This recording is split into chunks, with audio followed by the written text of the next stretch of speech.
తప్పకుండా మీ అందరికి మాఫీ చేయించేదాకా నేను నిద్రపోను, రేవంత్ రెడ్డి నిద్రపోనియా. ఇప్పుడు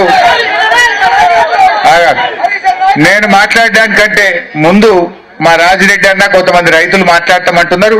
పెద్దలు రాజిరెడ్డి గారిని మాట్లాడాల్సిందిగా కోరుతున్నాం. నా పేరు రాజిరెడ్డి, కొనేపల్లె. గౌరవనీయులు పెద్దలు తన్నీరు హరీష్ రావు గారు, సిద్దిపేట శాసనసభ్యులు తన్నీరు హరీష్ రావు గారికి, వివిధ గ్రామాల నుంచి వచ్చిన అక్కలు, చెల్లెళ్ళు, అన్నలు, తమ్ములకు నా యొక్క హృదయపూర్వక నమస్కారాలు.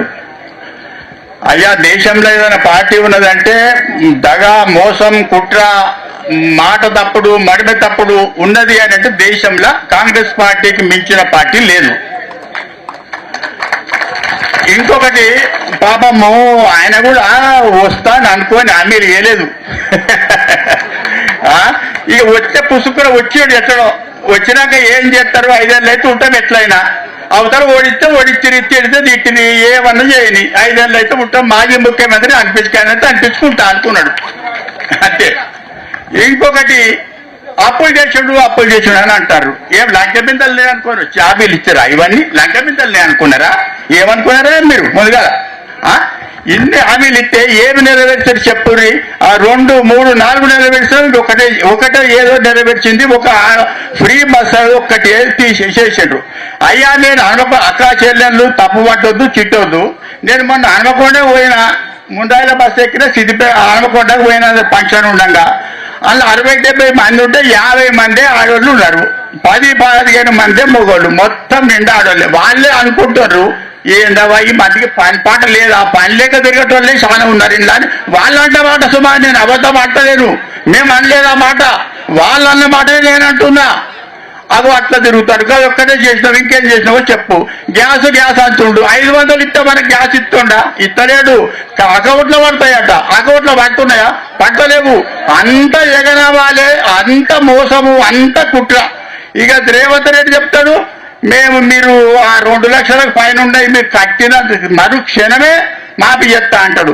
ఈయనేమంటాడు, తుమ్మల నాగేశ్వరరావు వ్యవసాయ శాఖ మంత్రి, నేను చెప్పదాకా కట్టకూరి అవి ఆయన ఒకలకు పొంతరలేని మాటలు. ఇవన్నీ కాంగ్రెస్ పార్టీ అంటేనే దగా మోసం. ఎందుకంటే ఇప్పుడు మాది కొడాపల్లి, మాకేమి చేసిందా కాంగ్రెస్ పార్టీ ఉన్నప్పుడు?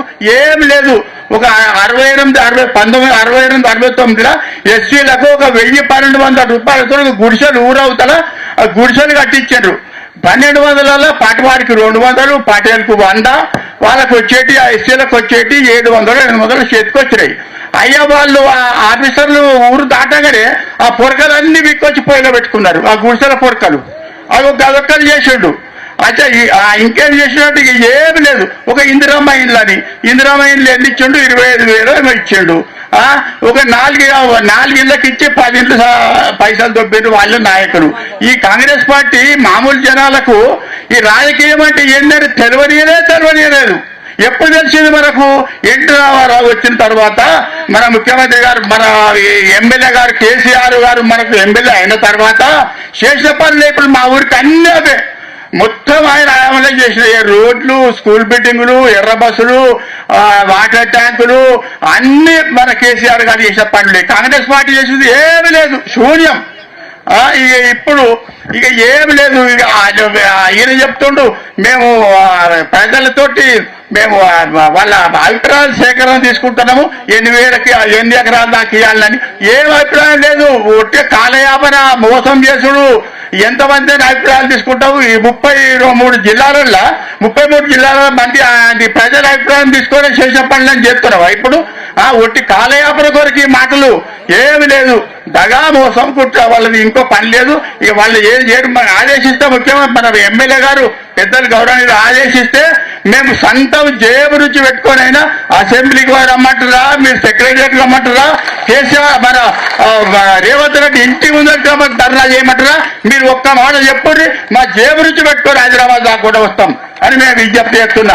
చివరగా నేను ఇంకొక మాట చెప్తున్నా, చివరగా మన పెద్దలు ఆదేశిస్తే మన ఊర్లలో పోయిన తర్వాత సాయంత్రము రేవంత్ రెడ్డి దిష్టి బొమ్మలు చావిడి కాడ కాలబెడదాం అందరం, అన్ని ఊర్లలో మన పెద్దలు ఆదేశిస్తే. నేను పెద్దలుగా గౌరవనీయులు చాలా మంది మాట్లాడుతూ ఉన్నారు. నాకు ఇచ్చిన అవకాశం ఇచ్చిన పెద్దలకు ధన్యవాదాలు, నమస్కారాలు.